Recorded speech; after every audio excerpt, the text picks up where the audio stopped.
En el estado de Querétaro, cada día son reportados 40 nuevos casos de obesidad. En 2022 se registraron 14.482 casos, y tan solo para marzo del 2023 ya se habían reportado 1.681 casos de obesidad. Esto nos habla de una dieta poco saludable, nos habla de un estilo de vida sedentario, así como de abuso de sustancias como lo es el alcohol y el tabaco. También nos puede hablar de un estrés psicosocial que está enfrentando la población. Este tipo de padecimientos son un factor de riesgo determinante para las enfermedades no transmisibles como diabetes e hipertensión, así como factor de riesgo para cardiopatías y eventos cerebrovasculares. Este tipo de enfermedades son las que ponen en jaque a los organismos e instituciones de salud nacionales e internacionales, pues llegan a representar hasta el 70% del gasto en salud de los países.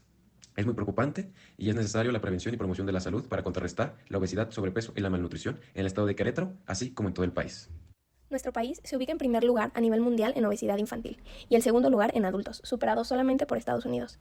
En Querétaro, la obesidad alcanza niveles alarmantes, ya que el 26.32% de la población mayor de 20 años se encuentra en riesgo por problemas de obesidad, por lo que es imprescindible tomar acción inmediata en esta población aplicando medidas preventivas para poder reducir el número de casos el siguiente año. Y bueno, hablando acerca del IMC promedio y la moda de Sinaloa, primero se categorizó por el grupo de edad a los preescolares, escolares, adolescentes y adultos, cada quien su respectivo rango de edad. Pues este se hizo pues un conjunto de datos y ese se fue seleccionando de acuerdo al quién pertenece a este grupo de edad y así se seleccionó pues el IMC promedio de los preescolares que fue de 16.12, en escolares de 18.16, en adolescentes de 22.88 y en adultos de 25.18. Esto pues nos da un margen de pues una mejor visualización de cómo está el IMC de esta población y pues tanto el IMC moda, no se calculó alguna moda en adolescentes y en escolares porque pues no se calculó, no hubo algún dato repetido y en los preescolares fue de 16.59 y en adultos de 16.59. Hablando del IMC promedio y moda de Morelos, igualmente se realizó el mismo procedimiento tanto en Sinaloa como en Morelos y bueno, el IMC promedio de preescolares fue de 16.18, en escolares de 18.24, en adolescentes de 22.26 y en adultos de 24.79. Igualmente no se calculó alguna moda en preescolares, pero en escolares la moda fue de 16.57 y en adolescentes de 27.86 y en adultos de 23.82.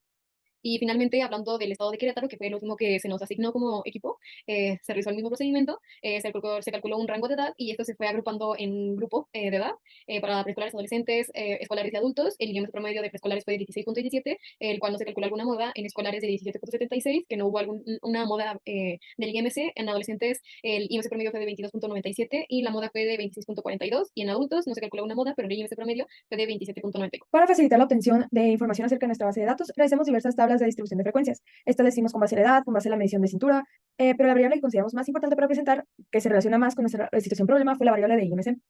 Estas tablas las presentamos por estados. En este ejemplo es Morelos, que dividimos entre 11 clases. Cada una tiene sus límites pues, inferior y superior que marcan los intervalos, que son los grupos de valores que deben ocupar las variables para analizar esta distribución de frecuencias. Por ejemplo, la primera, que va de IMC de 12.31 a 18.42. Esto nos deja con una amplitud entre intervalos de 6.17. Entonces, cada clase cuenta con esta amplitud.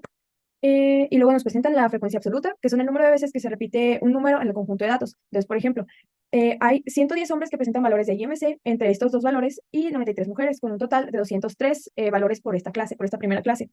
Luego, la frecuencia relativa corresponde a las veces que se repite un número en un conjunto de datos respecto al total, y ese se expresa usualmente en porcentajes, pero nosotros decidimos dejarlo en decimales.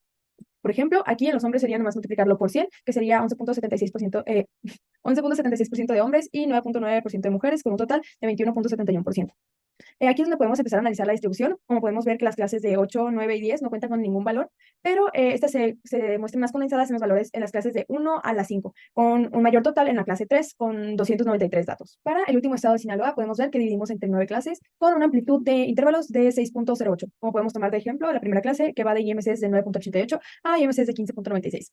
Aquí podemos ver que la condensación de datos se encuentra principalmente en las clases 2, 3 y 4, con la mayor número de valores siendo la clase 3, con 233 en total. Se dividen en 110 valores atribuidos a hombres y 123 atribuidos a mujeres. Ahora, aquí también podemos ver una clase que no presenta ningún valor, que es la clase 8, pero también hay otras clases que representan valores muy bajos, frecuencias de valores muy bajos, como es la clase 7 y la clase 9. Ahora, para el estado de Querétaro tenemos una división entre 11 clases con una amplitud de intervalos de 5.29, como por ejemplo la primera clase que toma IMCs de 12.01 a IMCs de 17.30. La clase que presenta una mayor frecuencia de datos es la clase 3, con un total de 202 valores, 102 siendo de hombres y 100 de mujeres. Ahora, también podemos ver que hay clases que no presentan ningún valor, como lo son la clase 7, 9 y 10. Ahora, ¿cuál es la importancia de aplicar estas tablas de distribución de frecuencias? Pues que nos permiten categorizar. Como bien sabemos, en la bibliografía base, esta variable se divide en intervalos de desnutrición, IMC normal, sobrepeso u obesidad, clases que están ligadas directamente al análisis y la resolución de nuestra situación problema. Sobre los tres estados que se nos fueron asignados, nos dimos cuenta que el estado que cuenta con mayor desnutrición fue el estado de Morelos. Según el boletín epidemiológico más reciente, tomando los datos del 2022, podemos observar que Sinaloa es el estado que cuenta con más casos de desnutrición, con una cifra de 143 casos. Sin embargo, el estado de Morelos lo sigue con 139 casos, y tomando en cuenta que la diferencia entre sus poblaciones es poco más de 1 millón, podemos concluir que este es el estado que cuenta con mayor nivel de desnutrición. Observando las gráficas de su índice de masa corporal, podemos darnos cuenta que la mayoría de la población se encuentra en un nivel normal. Sin embargo, también es alarmante observar cómo los índices de masa corporal desde 12.31 a 18.48 lo siguen bastante cerca. La desnutrición en una población está fuertemente ligada a problemas socioeconómicos como la pobreza. Según un informe de pobreza y evaluación de 2020, el 86% del estado de Morelos se encontraba en situaciones tanto de pobreza como de vulnerabilidad, por no contar con los ingresos suficientes para satisfacer sus necesidades. Esto puede explicar las cifras antes mencionadas.